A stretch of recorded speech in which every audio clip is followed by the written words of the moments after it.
This is where explosion occurred yesterday in Ibadan as at about 7:30 p.m. in the evening. So please, if you have anyone there, try to check on your loved one, check on them to know how they are faring. According to the governor, His Excellency Sheyi Makinde, who was there at 7:44 p.m. yesterday, said this could be as a result of illegal miners. He promised that everyone will be brought out from under the rubble and also those injured will be treated. Everyone those houses were also affected will have temporary place to stay. So just take a listen to the governor. We've seen the devastation here, and from what we've gathered so far, the likelihood is that you have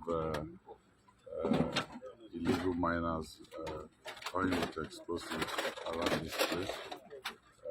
We've always said to people that when you see something, say something, and then the authorities should be able to do something. Um, this is quite unfortunate.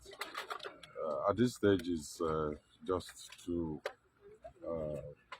rescue anyone that is still under the rubble here, and also the people that have been taken to the hospital to give them care, um, and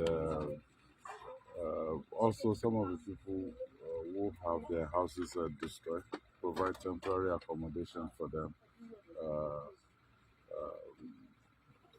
at hotels within the city. And then in the morning, we definitely will continue the investigation. The affected families, I'll say uh, the government is here. We will support them in the recovery effort.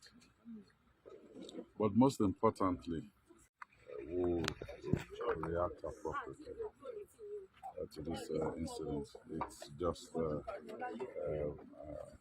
it's devastating. It's something that it's difficult to wrap one's head, around this.